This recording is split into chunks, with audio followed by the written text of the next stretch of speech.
9268페이지 야고보서 보겠습니다. 세속적 행위 배격하게 하시는 거요.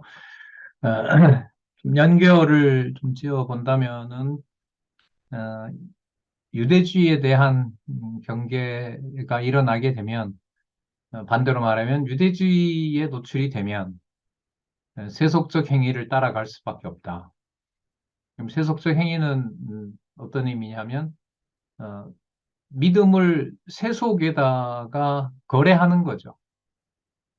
그러니까 어, 하나님과 또 그리스도의 몸된 교회를 또 그 진리를 세속적인 욕심을 위해서 사용하는 거예요. 그게 바로 이제 세속적인 거죠. 예. 그 말은 들어보면 전부 성경에 근거를 둔 것처럼 보여요. 하지만 그걸 자기 이 사리 사욕을 채우기 위한 걸로 쓰게 됩니다. 그게 바로 세속적 행위입니다. 그러니까 유대주의는 어, 온전히 믿음의 주가 그리스도라는 것을 따르지 않는 거라면은 그 결과는 어떻게 드러나느냐?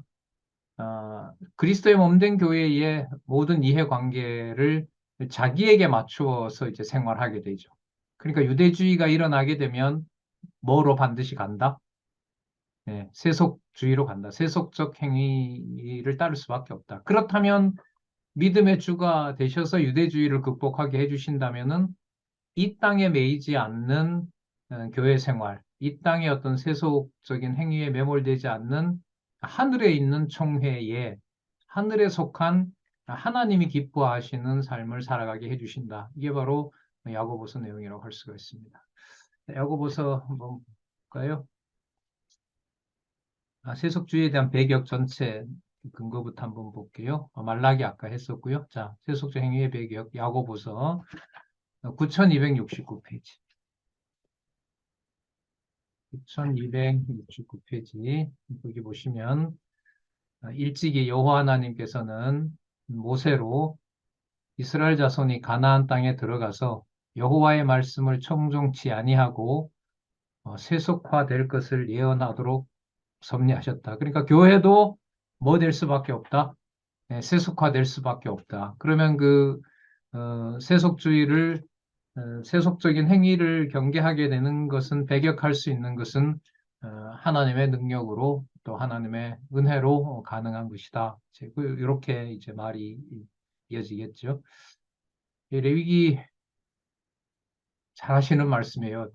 차도 많이 강조를 해서 가나안 땅에 들어가면 몇 번에 걸쳐서 여호와께서 그러지 말라, 그러지 말라, 그러지 말라고 하는데도 계속해서 뭐 하게 된다는 거예요? 여호와를 배반하게 되고 끝내는 어, 그 음, 땅에서 망하게 될 것이다.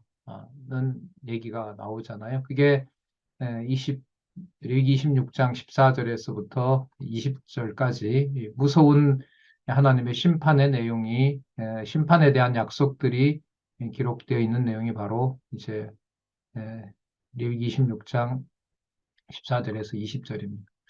이런 것도 다른 부분도 이렇게, 이렇게 인용할 수 있을 텐데 하필 레위기 26장 14절에서부터 20절을 인용을 왜 했을까? 이제 이런 궁금함도 생기죠. 하나님의 일방적인 약속으로 세속 속에다가 집어넣어 버리는 거잖아요. 가나안 땅에 들어갔는데 이방신을 섬기고 여호와를 청종하지 않는 거니까. 자, 그런 것처럼 이 땅의 교회도 우리가 볼 때 깨끗한 그런 교회로 가는 것이 아니라 이 사이에 이 성도들 사이에 바로 하나님의 교회를 세속화하려고 하는 일들이 벌어진다는 겁니다. 여러분, 이 문제가 여러분이 함께 하고 있는 혈육들 중심으로 이루어지는 가정에서의 교회하고도 관계가 있을까요, 없을까요? 사실 가족 관계에서 가장 신랄한 성도들도 마찬가지고요. 교인들도 마찬가지고 가장 아주 이해관계가 하나님 앞에서 볼 때 정말로 하나님을 배반하는 그런 세속적 행위가 적게 드러납니까? 많이 드러납니까? 예, 엄청 드러나죠. 그러니까 이게 세속적 행위 배격이라는 게 우리에게 생명의 양식이 되는 것이지 이 누구를 질타하는 말씀이 아니라는 것을 여기서 또 한 번 우리가 알 수가 있죠. 수호할 믿음의 행위 9269에 보시면 세 번째 단락 한쪽 가로에 세 번째 단락 일찍이 여호와 하나님께서는 노아로 방주를 지으라고 명하신 여호와의 말씀을 믿고 다 준행함으로 홍수에서 8식구가 구원을 얻도록 섭리하셨다. 이러한 섭리를 통해 언약하신 말씀을 성취해 주시려고 수호할 믿음의 행위를 통해 증가하도록 섭리하신다. 아까 여러분 레위기의 약속대로 보면 이스라엘의 일부가 망합니까? 이스라엘 전체가 다 망합니까? 이스라엘 전체가 다 망하잖아요. 아수르에게 망하고 바벨론에게 망하는데 거기에 노아를 갖다가 붙였어요. 노아 방주를 붙였어요. 그러면 여러분 이게 어떤 조합이 되냐 하면 다 망하는데 하나님의 언약은 뭐 된다? 지켜진다 이거죠. 네. 이게 여러분 세 번째 단락 공부의 재미가 여기에 있는 거예요. 그러니까 무슨 사건하고 무슨 사건이 어디와 연결이 되냐면 레위기서에 약속했던 약속과 그다음에 시간 순서를 떠납니다. 창세기의 8장에서 나타난 노아 6장에서부터 8장에 나타난 노아를 구원하는 사건이 세속적 행위가 판치도록 하는 교회가 표면적으로 보면 북이스라엘과 남유다가 망하는 것 같지만 노아의 8식구를 건져낸 것처럼 그리스도의 몸된 교회의 실체는 사라진다? 절대로 사라지지 않는다. 절대로 사라지지 않는다라는 조합이 여기서 만들어지는 거예요. 자, 그렇다면 이제 이것도 마찬가지죠. 레위기 아까 본문과 그 다음에 창세기 6장 8절 내용을 가지고 수호할 믿음, 수호할 믿음의 행위, 진리의 말씀을 그리스도의 몸된 교회를 지키도록 하기 위해서 상황은 열악하지만 그 상황에서 하나님께서 노아를 준비하듯이 은혜로 택함 받은 백성들이 그 안에서 견디도록 하신다. 음, 자, 뭐 너무 성경 전체를 딱 하나로 모을 수 있는 그런 안내를 우리가 받을 수가 있습니다. 자, 믿음의 자세를 권고함 한번 볼까요?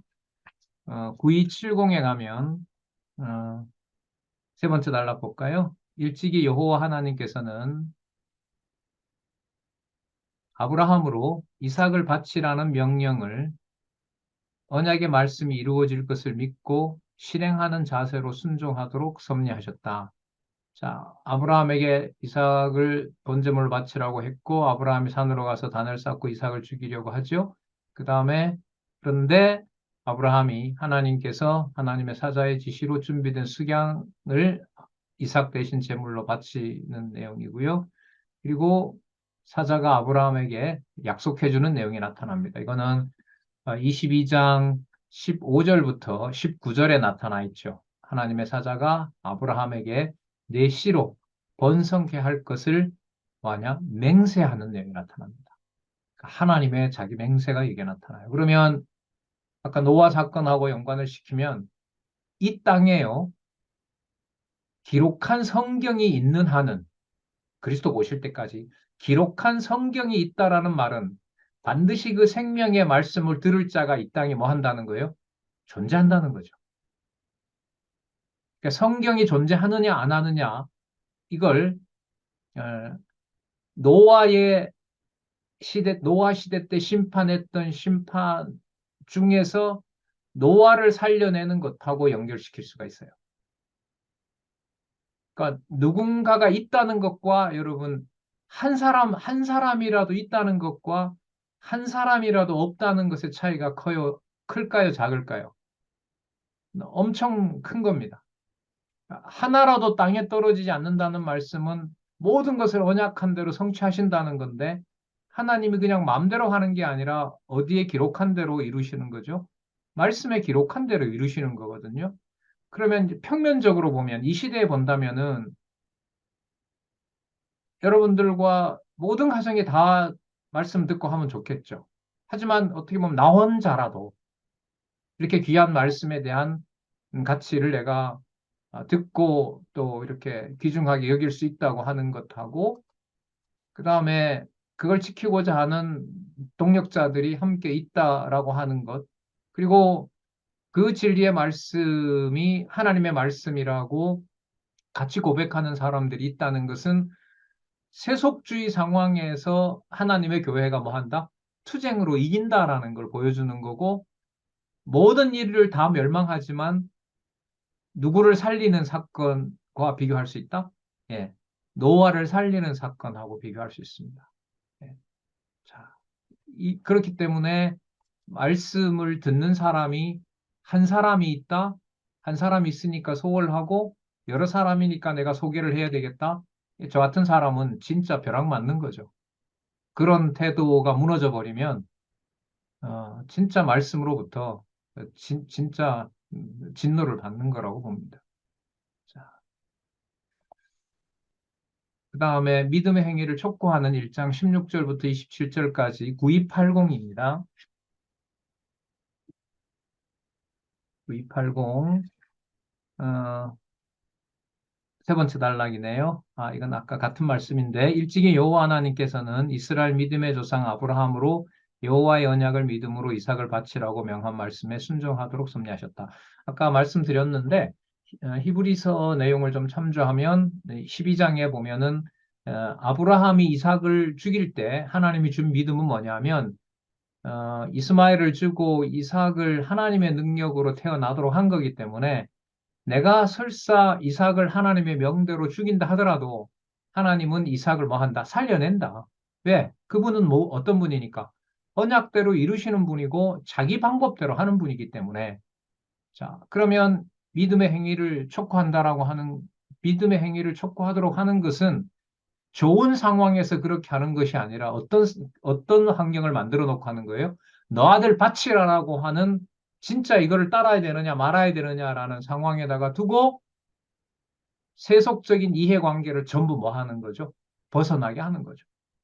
오직 말씀만 바라보도록 하기 위해서 세속적인 방법을 다 떠나게 한다는 의미가 이삭을 바치라고 한 그 사건에 있는 것처럼, 믿음의 행위는 깨끗하게 하나님께서 하기 위해서 어떤 것하고도 어, 그 비교가 되지 않도록 오직 그 말씀만 들을 수 있는 자로, 말로만 그렇게 하는 것이 아니라 그게 믿음의 행위를 촉구하는 내용이라 할 수 있습니다. 그 다음에 9288에 가면 배격할 불신의 행위가 어떤 것인지를 알려주는데요. 배격할 불신의 행위, 불신의 행위를 경계하고 무익한 믿음을 경계하는 건데, 여기에 이제 많은 내용들이 나오죠. 외모, 하나님은 사람을 외모로 취하지 않는다. 그 다음에 음, 외모로 한다는 말은 율법처럼 이제 가식적인 거잖아요. 자, 그런데 그건 자유의 법이어야 된다. 그러니까 억지로 하고 싶어서가 아니라, 억지로 하는 것이 아니라 하고 싶어서 하는 것이고, 그리고 그 유명한 행함이 없는 죽은 믿음이다. 그 믿음이라고 하는 것은 입으로만 나불거리는 것이 아니라, 그렇게 하는 것은 누구도 한다? 하나님이 한 분인 줄은 누구도, 사단도 알고 떠든다. 그건 사단도 하는 일이다. 그런데 그렇게 말하면서도 형제 사랑은 하지 않아요. 그리스도의 교회의 여러 이해관계에 자기가 모든 이득을 취하려고 해요. 그게 바로 무익한 믿음이 되는 거잖아요. 자, 그래서 먼저 불신의 행위를 경계함 9289에 보시면 신명기 12장 8절. 배격할 불신의 행위 9288에 이사야 1장 2절에서부터 6절. 이사야 첫 부분을 들고 있네요. 한번 읽어볼게요. 이사야서 내용. 하늘이여 들으라, 땅이여 귀를 기울이라. 여호와께서 말씀하시기를 내가 자식을 양육하였거늘 그들이 나를 거역하였도다. 소는 그 임자를 알고 나귀는 주인의 고유를 알건만 이스라엘은 알지 못하고 나의 백성은 깨닫지 못하도다 하셨도다. 슬프다 범죄한 나라여, 허물진 백성이여, 행악의 종자여, 행위가 부패한 자식이로다. 그들이 여호와를 버리며 이스라엘의 거룩한 자를 만홀히 여겨 멀리하고 물러갔도다. 너희가 어찌하여 매를 더 맞으려고 더욱 패역하느냐. 온 머리는 병들었고 온 마음은 피곤하였으며 발바닥에서 머리까지 성한 곳이 없이 상한 것과 터진 것과 새로 맞은 흔적뿐이거늘 그것을 짜며 싸매며 기름으로 유하게 함을 받지 못하였도다. 이렇게 이제 선지서가 시작을 하잖아요. 자, 이게 하나님을 그 배척하는 바로 그 행위에 대해서 이게 보면 질책하는 내용이 나타난 거죠. 그리고 이 내용이 아까 여러분 히브리서 12장에 하나님의 아들은 반드시 뭐가 따른다 그랬죠? 징계가 따른다고 한 거죠. 그래 교회에 뭐가 오는 건 당연한 거예요. 질책이 오는 건 당연한 거죠. 그러니까 어느 상황에서 내려지는 질책이에요? 아까 레위기 26장에 나타난 대로 처참하게 범죄해서 처참하게 버려지는 그 과정이 죽이려고 하는 것이 아니라 노아의 8식구를 남겨놓는 깨끗한 거룩한 자로 만들기 위해서 하나님께서 뭐 하는 것이다? 경계하고 징계하는 내용이다. 어, 그래서 어떤 방식으로 누가 어떻게 징계받는지는 내가 손대지 않아도 자녀라 하더라도 내가 손대지 않는다 하더라도 하나님이 이스라엘 백성을 아스루나 바벨론에게 맡기듯이 그가 거룩한 하나님의 자녀로 만들기 위해서 하나님이 더 앞서서 뭐 한다? 맡긴다. 맡긴다. 거기에 만약에 야고보서가 바탕이 된다면, 히브리서와 야고보서가 바탕이 된다면 부모로서 애끓는 마음이 생기지만 누구의 주권을 넘어서진 않을까요? 하나님의 주권을 넘어서지는 않는 그야말로 온유한 마음이 만들어지겠죠. 그러니까 처절하게 온몸으로 느끼지만 하나님께서 유대주의와 세속주의를 또 그것을 따라가는 자를 하나님이 뭐 하신다? 예, 혓바닥까지 양설, 한 입 가지고 찬양도 하고 저주도 하는 바로 그 입술마저도 혓바닥마저도 하나님이 뭐 한다? 예, 관리한다. 관리한다. 그런 마음으로 보는 것과 그냥 될 대로 되겠지, 정한 대로 되겠지라고 하는 마음은 전 다르다고 봐요. 한쪽은 진리가 있는 거고요. 고민하는 거고요. 그 고민은 걔가 왜 안 할까가 아니라 누가 존재하는 것을 어떤 방식으로 깨닫게 할까? 하나님의 존재를 어떻게 보여줄까라고 고민하는 것하고요. 아니, 때가 되면 그냥 되겠지라고 하는 것은 전 다르다고 봐요. 근데 말씀을 따라가서 보게 되면 아까 얘기했던 그냥 될 대로 되겠지라고 그렇게 볼 수가 없어요. 나도 그렇게 못 보는데 남을 그렇게 볼 수가 있겠어요? 나를 하나님이 어떻게 하실지를 모르고 그게 인간으로서 겪어야 될 어떤 고민들이 있잖아요. 어떤 습성이라든지 어떤 실수라든지 교회에 해를 끼치는 거라든지 그게 얼마나 많아요, 사실. 예, 그게 드러나지 않아서 그렇지. 순간 하면 뭐 자기 중심이 올라오는데. 자, 그걸 하나님께서 2장 5절에서부터 7절 같은 경우에 보면 사람을 외모로 취하는 행위에 관한 이유를 밝혀 주는 거니까 사람을 하나님 앞에서 외모로 취하지 않도록 하나님이 관리해 가신다는 것이 믿어지는 거죠. 자, 그게 바로 행함이 있는 믿음이 되는 거라고 봅니다. 뭐 함부로 말 못하게 하죠. 그러니까 못하게 하고 단지 어쨌든 말씀을 들을 수 있는 여건만 좀 됐으면 좋겠다. 아, 이런 어떤 간절함이 있는 거죠. 왜냐하면 이 땅에 있는 건 다 사라져도 뭐는 사라지지 않아요? 기록했던 문자에 기록된 그 생명은 저기 떠나지 않거든요.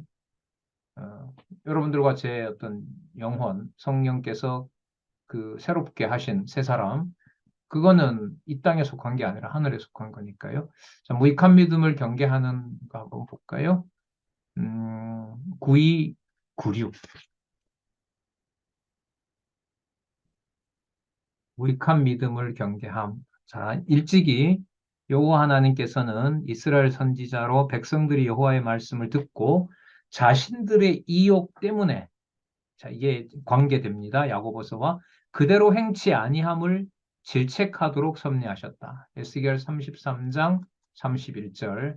백성이 모이는 것 같이 내게 나오며 내 백성처럼 내 앞에 앉아서 내 말을 들으나 그대로 행치 아니하니 이는 그 입으로는 사랑을 나타내어도 마음은 무엇을 쫓는다? 이욕을 쫓는다. 우리한테는 이런 일이 없겠죠. 뭐 우리 공부 많이 하는 교회 동역자 협회는 이런 일 안 생기겠죠. 예. 고린도전서 13장 아시죠? 누구처럼 말해요? 누구처럼 말해요? 천사처럼. 그죠? 광명의 천사처럼 고린도후서에 가면 광명의 천사처럼 얘기를 해요. 그리고 담겨 있는 내용들도 전부 뭐예요? 성경을 근거로 해서 다 얘기해요. 그런데 그 집단이 세속에서 추구하는 이권 쪽으로 가게 돼요. 내 명예를 위해서, 우리의 욕심을 위해서. 하나님이 잡아주지 않으면 그렇게 갈까요? 안 갈까요? 빨리 갑니다. 너무너무 빠르게 갑니다. 너무너무 빠르게 갑니다. 예, 아주 뭐 진짜 가슴에 콕 찔리는 그런 구약 근거를 가지고 무익한 믿음을 하나님께서 경계하도록 해주신다는 말씀하고 연결이 됩니다. 자, 그 다음에 배격할 세속적 요소가 뭐냐? 자, 아까 여기 이제 마음으로 이욕을 이권을 쫓아가지 않도록 하나님이 해주셔야 되거든요. 자, 그러면 이제 경계해야 될 내용이 뭐냐 하면 9303 9303 자, 세 번째 단락 일찍이 여호와 하나님께서는 모세로 예언한 말씀대로 이스라엘 자손이 여호수아가 죽은 후에 이방신을 섬김으로 온갖 재난을 당하도록 섭리하셨다. 역사서 전체를 다 넣어버렸네요. 자, 여기 먼저, 그 레위기 26장, 제가 이거 다른 걸 적어왔네요. 졸았는가? 자, 아까 우리 레위기 26장 14절에서부터 많은 부분 아까 살펴봤었죠. 잠깐만요. 14절에서부터 20절. 똑같은 말씀이네요. 26장 14절에서부터.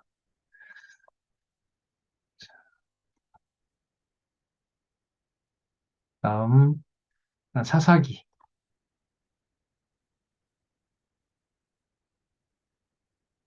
사사기 구조 한번 잠시 볼까요? 네.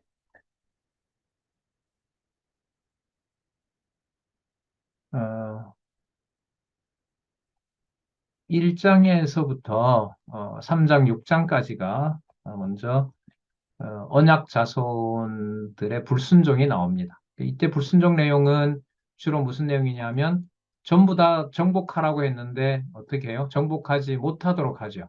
근데 이게 어디에 약속이 이루어지는 거예요? 앞부분에 있었던 레위기 26장 14절에서부터 20절까지 약속이 이루어지는 거예요. 자, 이거 연결을 이렇게 시켜야 됩니다. 자, 그 다음에 두 번째가 뭐냐면 3장 7절에서부터 16장까지 언약 자손을 시험하는 내용이에요.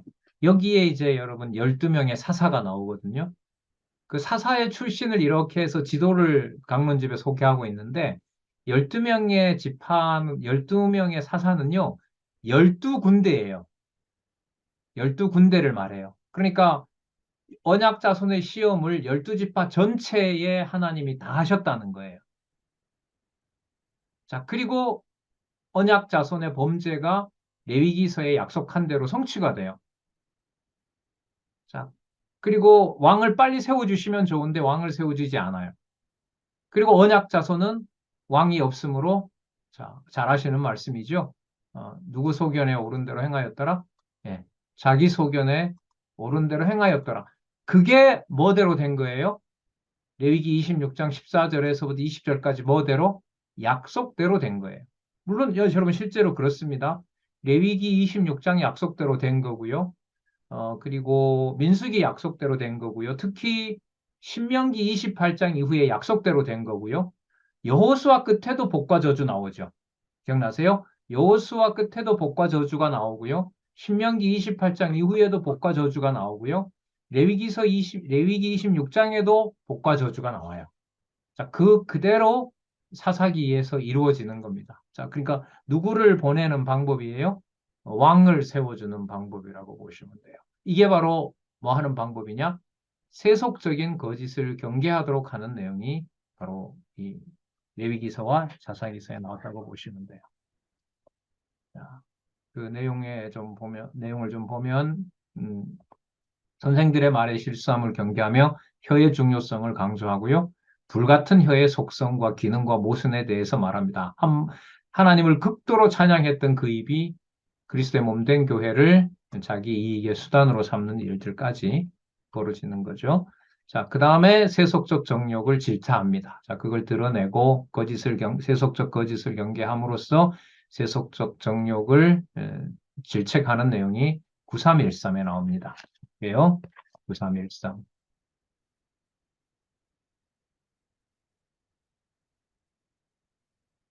9313. 세 번째 단락.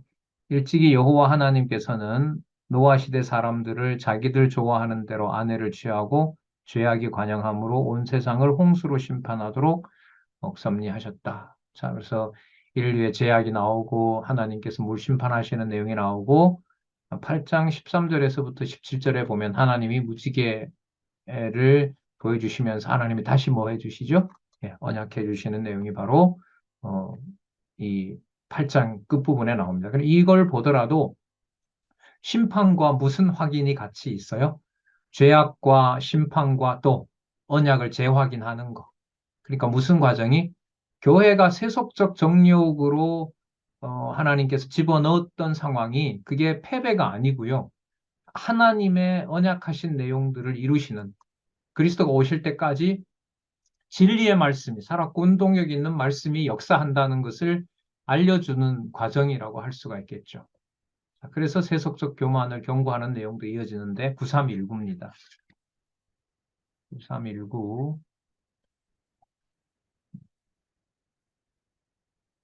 일찍이 여호와 하나님께서는 모세로 이스라엘 자손에게 그들의 세력으로 인한 교만을 꺾고 재난으로 그들의 수고가 헛되게 하실 것을 예언하도록 섭리하셨다. 26장 19절.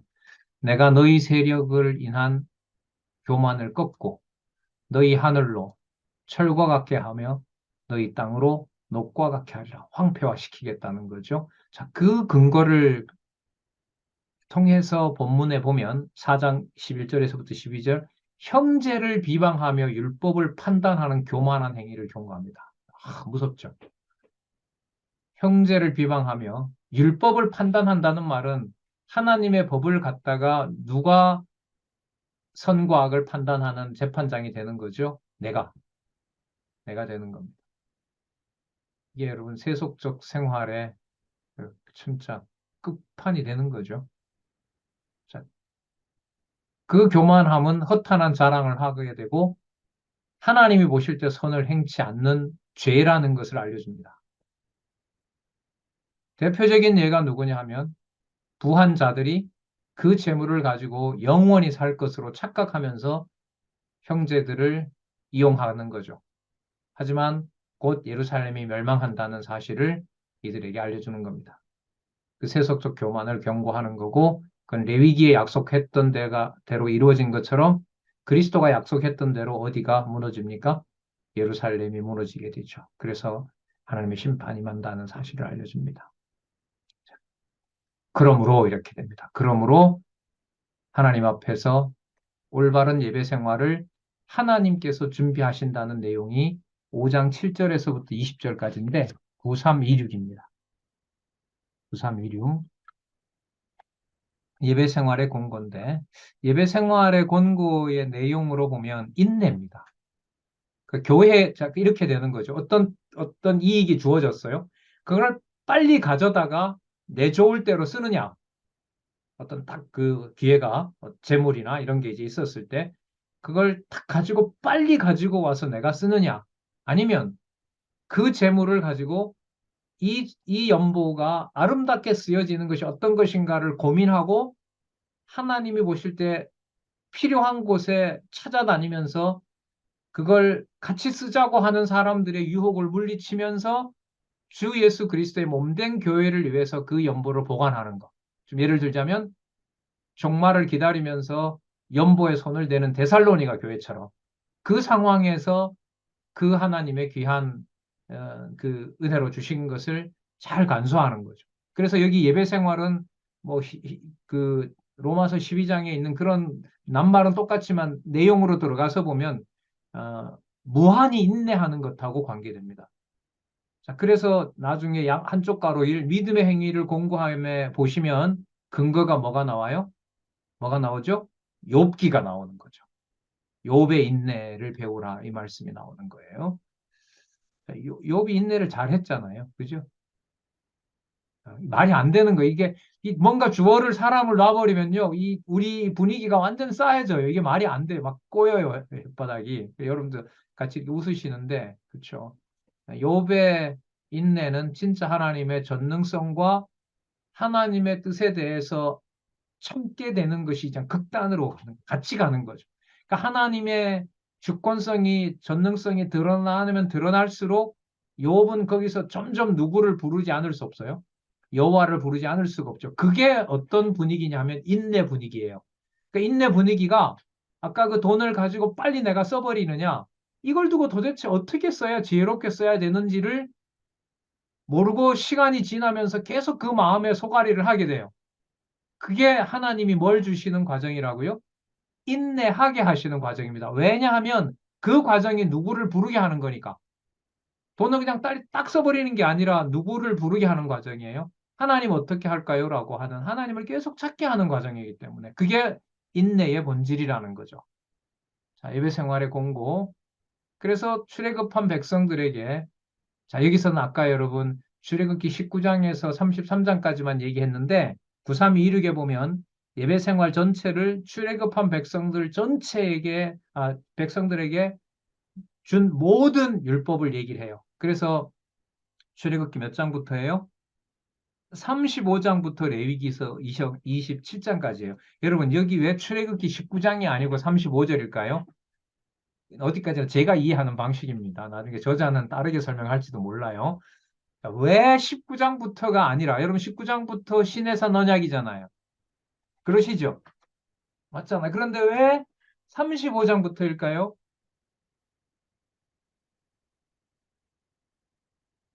이런 걸 만약에 의도했다면은요. 진짜 이 세 번째 단락 공부를 안 하면은 이 성경신학은 공부를 제대로 진짜 안 하는 일이 돼요. 여러분 19장에서부터 34장은 첫 번째 언약 수립이에요. 하나님께서 첫 번째 언약 수립해서 밀고 나갑니까? 그거 없애려고 합니까? 없애려고 하죠. 그럼 언약을 없애면은 이스라엘 백성이 누구 백성 되는 것도 없애겠다는 거예요. 하나님 백성 되는 것도 없애는 거죠. 뭘 없애니까? 헌법을 없애는 거니까. 헌법 없으면 우리 다 대한민국 국민 아니잖아요. 그죠? 자, 그런데 언약하신 대로 35장에서부터 32장까지 얘기했던 대로 31장까지인가 얘기했던 대로 성막, 예물, 제사, 자, 레위기 11장에서부터 27장까지 무슨 규례? 성화 규례까지. 그러니까 성막 주신 성막 요렇게 지어라. 제물은 요렇게 준비해라. 제사는 요렇게 드리면 된다. 그걸 통해서 내 백성은 거룩하다. 11장에서부터 27장까지. 그래서 어떤 백성에게 다시 언약을 수립해 주는 거예요? 범죄한 백성에게, 송아지 만들었던 범죄한 백성에게 모두 죽여야 될 백성들이지만 언약하신 대로 아랑곳 없이 여호와 하나님이 약속했던 첫 번째 언약 수립을 그대로 이루시는 내용이 어디에서 어디까지다? 출애굽기 35장에서부터 어디까지라고요? 예, 레위기까지. 레위기까지.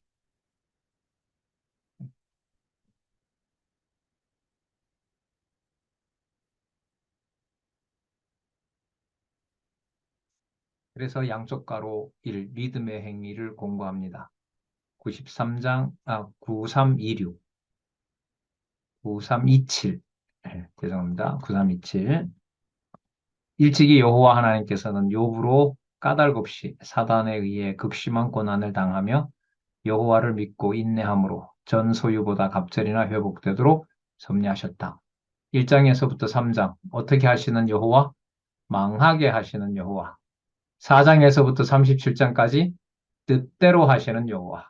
38장에서부터 42장까지 흥하게 하시는 여호와. 이것만 딱 봐도 예. 요즘 욥 시편 잠언 전도 아가서를 좀 많이 보고 싶어요. 요즘 어쨌든 근간에 성경 본문의 연결성을 좀 보다가 보니까 좀 그리워요. 그다음에 어떤 강좌를 만약에 하게 되면 욥 시편 잠언 전도 아가서를 통해서 구약과 신약의 관계를 그 거기서 한번 이렇게 살펴보고 싶은 생각이 많이 들어요. 자, 욥기 되게 반갑죠. 예, 방하게 하시는 여호와, 뜻대로 하시는 여호와, 어떻게 하시는 여호와, 흥하게 하시는 여호와. 그래서 믿음의 행위를 권고한다고 하는 것은 아까 살펴본 대로 어, 참는 예배 생활, 그 인내하는 예배 생활을 욥처럼 하게 함으로써 사단의 권세에 서 그 세속적인 그 행위를 하지 않도록 해주시는 것은 전적으로 하나님의 전능성으로만 가능하다. 이게 이제 욥기까지 넣어서 이제 설명을 할 수가 있습니다. 그래서 5장 12절 같은 경우에 보면 맹세치 말고 그러니까 누구 의지대로 할 수 없다는 거예요. 내 의지대로 할 수 없다는 거죠. 사실대로 말을 해서 자, 하나님께서 주신 그 상황을 정확하게 이해관계를 초월해서 얘기를 해서 정죄를 면할 것. 정죄는 하나님 앞에서 그리스도의 몸된 교회에 대한 그 불법을 방지하도록 한다 이 말씀인 거죠. 자, 믿음의 기도를 권고하는 내용 9333. 믿음의 기도를 권고합니다. 많이 들으셨던 내용이죠. 의인의 강구는 역사하는 힘이 많으니라. 그럼 의인의 강구는 역사하는 힘이 많으니라는 게 욥하고 상관이 있을까요, 없을까요? 여러분, 욥만큼 기도한 사람 있을까요? 욥만 글쎄요. 그 시편에 보면 다윗도 많이 했네요, 사실. 다윗도 무진장 하는데 그러니까 기도를 하나님께서 하게 하신다는 것은 하나님의 이름만 남기고 나머지 모든 건 다 없앤다는 거죠. 우리가 여호와를 찾게 하는 과정도 마찬가지 아닐까요? 여러분들과 제가 속한 가정교회와 또 우리가 함께 하는 이 교회 동역자협회 또 장안중앙교회나 많은 그 지체들이 현재 살아가게 하는 상황에서 여호와라는 그 이름만 내 마음에 새겨지고 물론 새겨져 있지만 새겨진 여호와를 꺼내서 그 여호와만 반짝이도록 닦는 과정은 아까 탄식과 함께 욥의 탄식과 함께 오직 하나님의 이름만 남게 하는 거죠. 자, 그 예를 여러분 누굴 드냐 하면은요. 9333에 엘리야 선지자를 들어요. 여러분 열왕기에 엘리야와 엘리사, 특히 엘리야에 대해서 어떤 표현으로 나오는지 기억하세요? 하나님의 사람. 기억하시죠? 하나님의 사람. 많이 나옵니다. 그러면 누구 뜻대로 행동을 못하도록 한다는 거예요, 엘리야를? 엘리야 자기가 하고 싶은 대로 못하게 해요. 근데 실제로 그렇게 해요, 못하게 해요? 못하게 하죠. 그 아합과 그 이세벨을 이겼는데도 악한 세력들이 무릎을 꿇는 것이 아니라 오히려 그 엘리야를 죽이려고 하잖아요. 그리고 또 도망가게 하는데 발이 땅에서 떨어지지 않게 뛰어가게 해요. 그 먼 거리를 보내서 어디 가냐면 말씀을 받았던 시내산으로 보내버린다고요, 하나님께서. 거기서 너무 지쳐가지고 엘리야가 뭐 한다 그래요? 죽여달라고 그래요. 근데 하나님이 죽여줘요? 안 죽여요. 새를 보내가지고 야 먹어라 이거. 너 죽으면 안 된다 너 예언 더 해야 된다. 또 살려놔요. 그러니까 믿음의 기도를 공고한다는 말은 오직 누구 방식으로 누구 이름만 남게 하고 다른 건 모두 다 끝내버린다. 예. 여호와라는 이름만 남게 하고 여호와라는 이름 아닌 나머지 모든 것들은 다 허락하지 않는다. 여러분 야고보서예요. 그 제가 여호와 호칭 왜 그렇게 찾아낸 데 있잖아요. 야고보서가 5장밖에 안 되지만은요. 히브리서는 13장까지거든요. 히브리서 13장까지 내용에 여호와 이름이 12번 나와요. 그런데 야고보는 반도 안 되는데 야고보에도 여호와 이름이 12번 나옵니다. 그러면 딱 들어가서 여호와 읽고 욥하고 연결시키고 엘리야하고 연결시키면 야고보서 5장 결론을 딱 20절까지 읽었을 때는 누구 이름만 딱 남을 확률이라기보다가 확증이 돼요? 여호와만 남는 거예요. 그럼 맞죠? 무슨 누구 계시가 맞아요? 여호와 계시가 맞다니까요. 네. 이 권사님들 얼굴 보니까 야, 내가 다시 태어난다면 앞으로 100살까지 허락을 하신다면 손에 힘도 있고 눈도 침침하게 하지 않고 내가 자판도 여러분 앞으로 필요 없어요. 왜냐하면 음성으로 쓸 수 있어요. 저 요즘 뭐 카톡 보내고 할 때요. 자, 운전할 때 이럴 때 전부 다 음성으로 보내지 저 문자로 안 합니다. 거의. 맞춤법도 다 걔가 고쳐주고 해요. 그러니까 아이디어만 있으면 그냥 폰에다 갖다 해놓고 뭐 고쳐주는 사람은 뭐 조교는 알아서 쓰면 되는 거고 자, 이렇게 할 수가 있어요. 그래서 제가 지금 생각이 났는데 이건 준비는 안 했는데 야고보서에 그럼 여호와가 몇 번 나올까 딱 보니까 12번 나와요. 요한계시록 22장이잖아요. 요한계시록 22장에도 12번밖에 안 나와요. 제가 찾은 거로는. 그러면 여러분 어디에? 예. 엘리야, 그다음에 욥, 그다음에 이 편지를 받는 야고보서 유대인들이 받는다고 하죠. 예수님의 젖동생이었던 야고보가 사도가 되어서 거기에 결론은 여호와라는 이름과 전능성이 드러나는 것으로 세속적 행위를 배격한다는 것은 누구 이름만 남게 하는 본문이다? 예, 여호와 이름만 남게 하는 본문이다. 요거 딱 이렇게 이게 참 제보다 나이가 한 20년 어린 애들 같으면 막 안 해오면 다음 시간 오지 마라고 막 협박도 하고 할 텐데 그렇게는 하지 못하고 참 누군가가 했으면 되게 재밌을 것 같습니다. 자, 그래서 여러분 베드로전서가 뭐가 되냐 하면 이게 다음 건데요. 18권이네요. 18권 다음 시간에 하고요. 그래서 여러분 베드로전서의 제목이 뭐냐면 거룩한 생활의 촉구가 됩니다. 그러면 여호와라는 이름을 넣어서 생각을 하면 그러므로 여호와라는 이름만 드러나는 생활이 나와야 되기 때문에 베드로전서가 무슨 내용이 나오는구나. 거룩한 생활을 촉구하는 내용이 나오는구나. 이렇게 재밌다니까요, 이렇게. 아, 이럴 수가 있습니까? 그리고 근거를 딱 보니까 9340페이지 18권이에요. 신명기 12장에서부터 18장이 나와요. 여러분, 여기에 뭐가 나오냐면, 하나님을 섬기는 규례, 백성을 성별하는 규례, 지도자 성별하는 규례. 그러면 여기서 규례를 주고 하나님께서 왜 가끔 가다가 벌을 주고 저주를 주고 징계할까요? 거룩한 생활이 되게 하기 위해서. 거룩한 생활의 목적은 누구 이름만 남기기 위해서? 예, 여호와 이름만 남기기 위해서. 예, 참, 한 20년 우리 참 공부 안 했다, 그죠? 참, 한 번도 물어보지도 않고. 자, 여기까지 하겠습니다. 질문 있으면 하시기 바랍니다.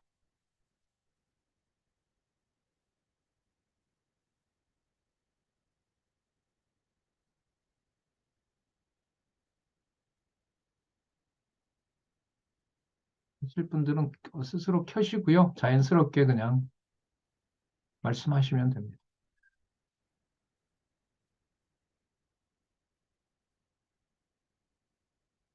그래요?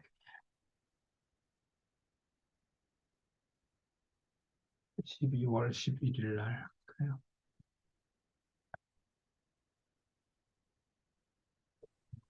질문들 없으면은요. 박영경 권사님 켜셨네. 권사님 혹시 질문 있으세요? 질문이라기보다 예, 하도 저는 어, 기억을 잘 못해서 챗 네. GPT를 이용해서 한번 도움을 받을까 했더니 그것도 말짱 헛것이고 이렇게 딱 점점 더 세밀하게 하시니 너무 이게 이 공부가 좋은데 셋째 단락을 해서 공부하는 게 너무 좋은데 이거 따라갈 수도 없고 어떡할지 지금 난감합니다. 주시는 만큼 권사님 하지요. 뭐. 그래요. 그렇게 네, 생각합니다. 그럼요. 예. 챗GPT도 그, 일일이 하려고 하면 안 되고, 이게 목소리로 하는 게 있는데, 이것도 뭔가를 좀 또 배워야 돼요. 그것도 뭐 저기 목소리로 하는 거 그건 뭐 옛날이나 하면 하지 그 장기 그 세세한 그거는 뭐 거기 그런 것도 안 되고 말짱할 거예요. 뭐, 헛거가 될지, 또 익숙해지게 될지, 그거는 권사님 좀 보고요. 제가, 하여튼 또 다른 혹시 질문 있어요? 그래, 권사님 이렇게 하여튼 들어오셔서, 재밌고 열심히 하겠습니다. 재미는 있죠, 권사님? 네, 너무 재밌고 예. 네 그렇습니다. 자, 그 권사님이 챗GPT 얘기했는데, 제가 챗GPT한테 신약 성경에, 그, 야고보서에 왜 욥이 나오는지를 제가 한번 물어볼게요. 자, 응, 제가 한번 물어보겠습니다. 지금요? 예. 신약 성경 어디에서 야고보서에서 왜 욥을 인용하는가? 자, 한번 물어볼게요.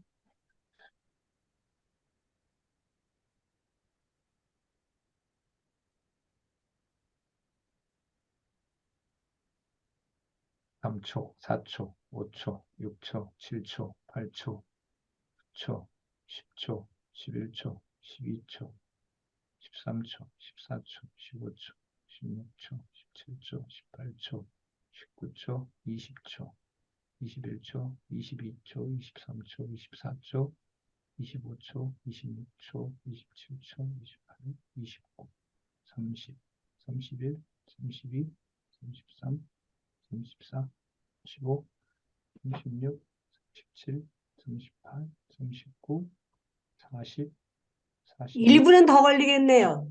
그렇게 44, 방대하게 물어보시니. 44, 45, 46, 47, 48, 49, 50. 예, 한 1분 걸릴 것 같아요. 자, 제가 첨서부터 읽어 드릴게요. 신약 성경의 야고보서에서 욥을 이용하는 이유는 주로 인내의 중요성을 강조하기 위해서다. 야고보서는 기독교 신앙생활에서 인내, 특히 시련과 고난 속의 인내를 강조하는데 이러한 맥락에서 욥 이야기는 매우 중요한 예시가 된다. 야고보서 5장 11절까지 가르쳐줘요. 야고보서 5장 11절에 보라 우리가 인내하는 자를 복되도다니 욥의 인내를 듣고 그 종말을 보았으나 주께서 심히 자비로우시며 긍휼히 여기시는 줄 아노라. 이 구절에서 야고보는 욥의 인내를 본받을 것을 권장한다. 욥은 그의 모든 고난에도 불구하고 하나님에 대한 믿음을 유지했으며 결국 하나님으로부터 회복과 축복을 받았다. 야고보서의 욥의 예를 드는 것을 다음과 같이 몇 가지 중요한 교훈을 전달해 준다. 첫 번째, 네 가지 있습니다. 시련 속의 인내. 그리스도인은 시련과 고난을 겪을 때 인내해야 하며 이러한 인내는 신앙의 성숙함을 나타낸다. 둘째, 하나님의 섭리에 대한 신뢰. 욥의 이야기를 통해 하나님의 계획과 시간에 대한 신뢰가 강조된다. 욥은 자신의 이해를 넘어서는 상황에서도 하나님을 신뢰했다. 하나님의 자비와 긍휼. 세 번째입니다. 야고보는 욥의 이야기를 통해 하나님의 자비와 긍휼을 강조한다. 욥의 고난이 끝난 후 하나님은 욥에게 이전보다 더 큰 축복을 주셨다. 네 번째 마지막 신앙의 최종 결과에 대한 희망. 욥의 이야기는 고난 끝에 오는 회복의 가능성을 보여주며 그리스도인들에게 현재의 고난이 최종적인 것이 아니라는 희망을 제공한다. 이러한 방식으로 야고보서는 결론, 욥의 예를 들어 그리스도인들에게 인내의 덕을 강조하고 하나님의 자비와 긍휼에 대한 믿음을 강화시키는 메시지를 전달한다. 몇 점? 김진수 권사님, 켜고 제가 지금 읽었던 것에 점수를 한번 내보세요. 몇 점 줄까요? 다른 분들도 다 켜보세요. 자, 다 켜보시고요. 한번 말씀해 보세요. 몇 점 줄까요? 50점. 아, 왜요? 저는 인내만 50점도 안 가지고 돼요. 40점밖에 안 될 것 같아. 박영근 사님 40점 좋습니다. 또 네, 다른 그건 분들 아주 성경 신학의 그 여호와 계시를 아직 그것도 못해. 거기까지는 올라가 있거든. 제 말이 제가 그거 얘기하고 싶었던 거예요. 이거 읽어보면 인간적인 교훈이고 설교고요. 그 다음에 그렇죠? 제가 지금 시간이 없어서 못하겠는데 여기에서 제가 여호와와 무슨 상관이 있냐라고 물으면 챗GPT 얘네들이 만든 프로그램에는 언약대로 이루시는 여호와라는 개념이 얼마나 들어있는지는 모르겠지만 만약에 이 챗GPT에다가 성경 신학 총서가 만약에 탑재가 되잖아요. 그러면 누가 원하는 답이 나올까요? 우리가 오는 예, 우리가 원하는 답이 나오는 겁니다. 이게 여러분 상상할 수도 없는 시대. 이걸 지금 우리 박영경 권사님이 사용하고 싶어서 이렇게 지금 애태우고 네. 계신다는 네. 거예요. 나 같은 사람은 권사님 진짜로 필요해요. 40점 저도 40점에 공감합니다. 일단은 이 40점에 공감한다는 얘기는 뭐냐면요. 저 같은 사람이 가져다가 적절히 쓸 수 있다는 거예요. 다 틀린 내용이 아니잖아요. 그죠? 그리고 아까 9절까지 딱 정확하게 찾아주잖아요. 제가 봤을 때 첫 번째는 찾는 게 1분 걸렸는데 밑에 보면 다른 대답을 한번 해봐라라고 부르면 이게 30초로 줄어듭니다. 그리고 두 번째 쓰는 것은 지금 답이 조금 또 다르거든요. 뭐 인내의 본보기 뭐 이렇게 해서 아까 그 분량 A4 한 장 정도 분량이 이렇게 나옵니다. 그래서 제가 다른 문헌을 추가해서 답변을 받으려면 어떻게 해야 되느냐라고 얘한테 물어봤어요. 그것은 본사와 얘기하세요. 이렇게 하면. 그렇게 해야 나와요? 예, 나옵니다. 그러면 이 오픈아이라는 회사거든요, 권사님. 오픈아이라는 이 회사에 제가 연락을 하면 돼요. 그리고 만약에 이제 저자인 이 박용기 목사님이 좋다. 그러면 챗GPT에 대답을 할 수 있도록 오픈아이 회사에 성경신학 총서 다 입력하도록 하겠다. 그러면 비용을 내셔야 됩니다. 그럼 비용 내겠다. 라고 하면 챗GPT가 성경신학에서 말하는 우리가 얘기하는 여호와 계시라는 거 그리고 제가 찾아냈던 여호와 계시까지 야고보서의 이런 부분을 수정해서 주면 그러면 여호와라는 개념과 관련해서 욥 내용이 야고보서에 왜 나오는지 제가 질문을 하면 걔가 여호와와 관련된 그 총서의 바탕을 둔 얘기를 하게 되겠죠. 이런 시대에 여러분들이 살고 계십니다. 재밌네요. 그렇게 되길 예. 바랍니다. 앞으로. 여기에 이제 사단이 역사할지, 이제 천사가 역사할지, 하나님이 어떻게 역사할지 이거는 앞으로 모릅니다. 네, 왜냐하면 그 계시록에 보면 상상을 초월하는 일들이 벌어지니까. 그래서 지난주 토요일에요. 제가 학회에 갔다 왔는데 학회 제목이 뭐냐면 앞으로 신학과 목회에서 AI를 얼마만큼 사용해야 되느냐. 그게 지난주 주제였습니다. 이제는 여러분 대세입니다. 거스릴 수가 없습니다. 저도 신문이나 이런 부분들 쓸 때 실제로 합니다. 확인되지 않는 것은 이제 얘는 요즘 자기가 모르는 것도 모른다고도 얘기해요. 그래서 이런 부분이 없어서 못합니다. 이렇게 얘기도 합니다. 자, 우리는 사단이 하든 누가 하든 우리는 잘 모르고요. 성령께서 하나님께서 하시는 일이고 누구 이름만 선명하게 드러나면 돼요. 여호와 계시. 예, 여호와 계시만 드러나면 돼요. 그러나 그게 실제로 여호와 계시로 우리의 신앙생활에 믿어지게 하시고 세속주의를 경계하게 하는 것에 전적인 주권은 누구에게 있다? 은혜는 그 역시 여호와에게 네. 있다. 자, 아멘. 지금 상황에서는 여기까지만 일단 확인하도록 하겠습니다. 네, 수고들 하셨습니다. 기도하겠습니다. 하나님 감사합니다. 참으로 놀라운 시대를 살게 해주십니다. 기록한 말씀 창세기부터 계시록까지 하나님의 말씀 절대 진리임을 깨닫게 해주셨고 또한 과학기술의 여러 가지 발달로 어느 것이 진리인지 아닌지를 구분할 수 없는 시대에 또한 살게 해주셨습니다. 하나님께서 왜 기록한 말씀을 그 순서대로 그렇게 기록하게 해주셨는지 그리고 이 성경신학 총서가 또 성경 강론집 전집이 왜 이렇게 1페이지부터 이렇게 연결해서 성경을 따라가면서 기록한 말씀을 따라가면서 이렇게 연구하도록 하셨는지 하나님 이 시간 여러 생각을 하게 됩니다. 오직 살아계신 하나님 그 이름 여호와의 모든 것을 걸고 또 그것을 확인하는 우리의 삶이 될 수 있도록 하나님 인도해 주시고 주어진 삶에서 지치거나 당망하거나 실망하거나 혼자 절망하거나 하는 일 없도록 하나님 말씀으로 붙잡아 주시옵소서. 간절히 간구하오며 예수님의 이름으로 기도드렸습니다. 아멘. 네, 감사합니다. 수고들 하셨습니다.